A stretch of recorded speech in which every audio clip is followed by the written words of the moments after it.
Hi, my name is Kees and I help people from doing to being. And today I'm here with a video about the top 3 books for you to read on the spiritual path. My top 3. And I love to share it with you. And the reason why I love books so much is because books to me are a sort of universe to dive into. It's just a beautiful thing, and you can really experience the depth that somebody put in, because usually people put all their insights, all their knowledge, all their experiences into a book, especially a non-fiction book.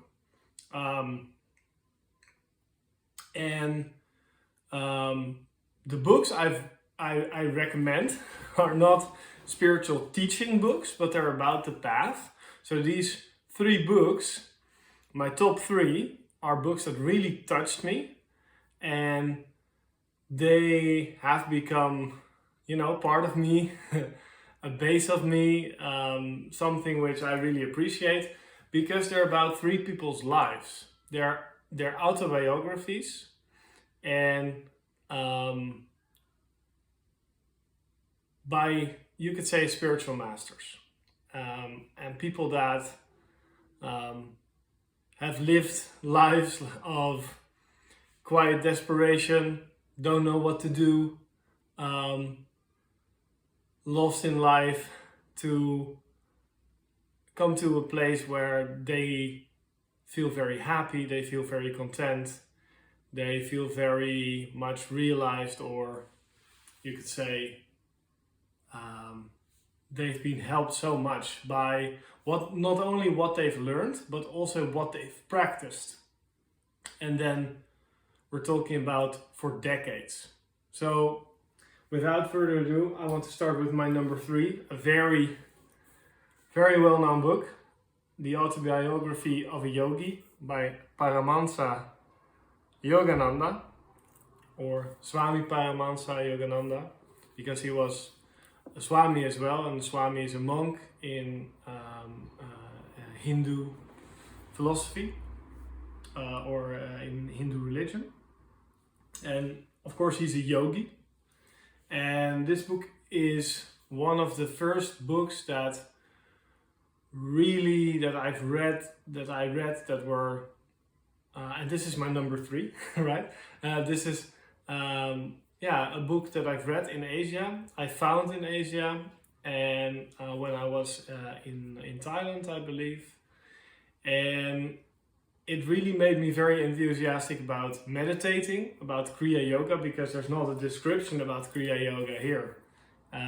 It's something you need to be initiated in, and you cannot really discuss with somebody else what Kriya Yoga is, how it specifically works, but it's a series of breathing and yoga exercises combined with meditation. And I've also been initiated in Kriya Yoga thanks to this book, and I practice Kriya Yoga regularly. I really like this book because it talks about all the metaphysics and all the, like, if you would say this book is not for you if you don't like very spiritual, floaty, metaphysical stuff combined with his autobiography and what happened in his life with his gurus, his teachers, and he goes on a quest in his days, which is he's the second after Vivekananda, the second yogi that came to the United States to teach people in the 1930s about yoga and about meditation and about different mind states that could be reached, and happiness and God, because Kriya Yoga is very big also on Jesus and God and realization of, it's actually secular. It's not that it's like they honor every religion, but it's a secular technique where they see the sort of divine union as it's a technique to become divinely one. But his desperation and talks with his gurus, his practices, his different things he did in his life are all there. Coming alone to America as well from India, leaving his guru behind, leaving his family behind, things like that. It's very inspiring, very interesting as well. So definitely, if you have time now in maybe in lockdown, Autobiography of a Yogi is definitely one which I recommend.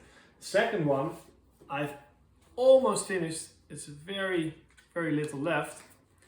It's One Blade of Grass by Henry Shukman. It's my number 2 book. One Blade of Grass, it's a Zen memoir. It's about a Zen master that still lives. He's still alive. And I came across this book by listening to a talk between Tim Ferriss and Kevin Rose, both tech entrepreneurs and into psychedelics and meditation. And they talked about an interview that Kevin Rose had with Henry Shukman. And I listened to that. It was about koans, because Henry Shukman is also featured in the app Waking Up by Sam Harris, which is a very good meditation app. From what I've heard, I've checked it out a little bit, but I haven't paid and I haven't went in there because I have my own practice and I'm really happy with that. But One Blade of Grass is about him growing up in England and having actually quite a lot of struggles with eczema, depression, and just general not fitting in, not being happy in his younger years. Then sort of boosting his ego, you could say, becoming a writer and becoming a very accredited writer, but also having a spiritual awakening, you could say, or a spiritual experience when he was very young, 19. And then learning to meditate at sort of 26 or 27, and then via transcendental meditation, and then at some point meeting Zen and diving into Zen.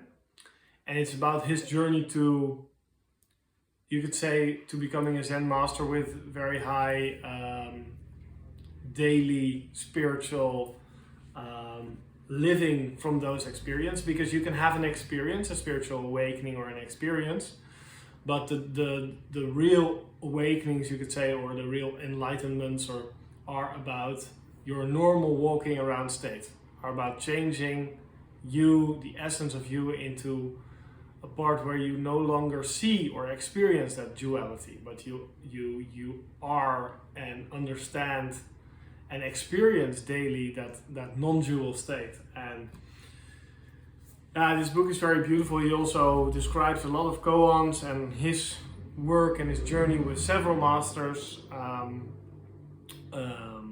and from a specific lineage. And the Blade of Grass is about that, the sort of emptiness or the lightness of Zen. And because there's a legend that Bodhidharma, which is a very beautiful Zen master who brought Zen from India to China, because Zen is a part of Buddhism, and Buddhism was, of course, in India, and he brought over the mountains. He is legendarily, he brought Zen on a blade of grass over the mountains from India to China. So it's about the lightness of the teaching. I love that, and it has awakened in me a sort of new, deeper sense to want to meditate, not only to feel good or look at things, but also to start my own journey in experiencing on a deeper level the things that I have realized through my spiritual awakening, through my understandings of non-duality, my teachings of non-duality. As you could say, a Jana Yogi is somebody that teaches knowledge, that lives from knowledge, that understands oneness from knowledge and acts on that. And from that place goes to Karma Yoga, which is what my number 1 is about, the Surrender Experiment by Michael Singer.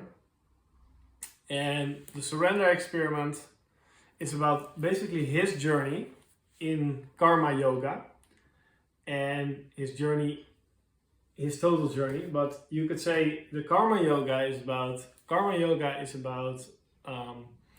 in your daily life surrendering everything to whatever wants to unfold. You could say surrendering it to God and not controlling life from your ego, not controlling life from what you would like best, but let life unfold itself. And he goes from wanting to be a yogi in the woods, because that's kind of what his ego wants, you could say, because he's discovered all these techniques and that he's not his mind, etc. You hear him talk about those discoveries, and then he decides to want to move into the forest and build a hut for himself and meditate. But at some point in deep meditation, he realizes that he needs to accept whatever happens, and he needs to not fight with his mind whatever life wants to bring him, and that life is actually his biggest teacher because he is life, right? So why would he fight himself with his thoughts, with his ideas, etc.?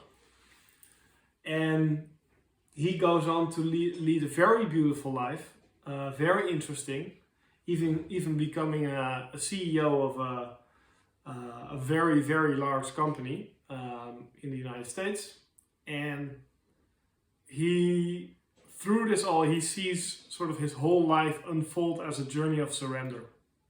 And like he's living like I sometimes read a blog by Jim Tolles. He's also a spiritual teacher, and he has one article about living under the grindstone of God. And sounds very cruel, and sometimes it is. But when you surrender, what you see is that you will be sort of emptied out by life through actually triggering you in a way, where your mind wants you to control and to act upon certain things, but you choose life and you let go of yourself, you surrender yourself, and through that you let go of that wanting, that control, that ego. And this book is a very, very beautiful account of that. And I read this book twice, like I also did with Autobiography of a Yogi. And I rarely read books twice. I don't read that much at all. I sometimes go into I'm always reading something, but there's a sometimes it's very intense, but usually it's not so intense. But when I get a good book, like now I got One Blade of Grass.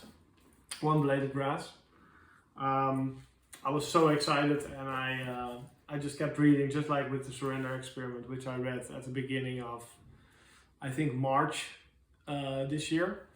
So these are my top 3 books for the spiritual path, because they're all autobiographical accounts. They're really about the person, they're about real struggles, they're about how the spiritual path or certain teachings can help. And also, they're not a cure-all sort of magic pill or something like that. You have your struggles in that practice as well. But it helps so much that in the end, the result is sort of a very happy, balanced individual. And to me, these are also accounts of different parts of yoga, right? So the Surrender Experiments is about Karma Yoga, and the Autobiography of a Yogi and One Blade of Grass, they're about using a specific technique to reach higher states of consciousness, to realize more in life as well. And that is, you could say, like Kriya Yoga or Raja Yoga, or a yoga where you sort of experientially, through meditation, try to reach a higher state of consciousness. Or you could say you're letting that happen through sitting still and being aware of what happens in a deep way. And you're cultivating that. So I hope these 3 books are something that might help you. and that might inspire you. If one of these books inspire you, let me know. If you like this video, please like it, subscribe it, or share it with friends. Also, if you have another good book I should read, an autobiography of something that or somebody that walked the path, I'd be happy to hear different titles that you really found helpful, that you really thought were cool. So without further ado, thank you so much for watching, and let's evolve together. Stay happy, take good care of yourself, love yourself, tell yourself that you love yourself, and surrender to whatever life wants to unfold, including all this COVID madness.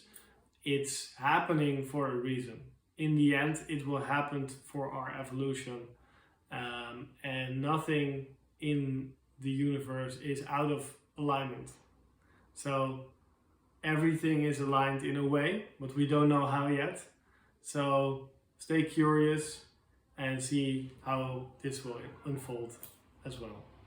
Let's evolve together. Thank you for watching. Bye.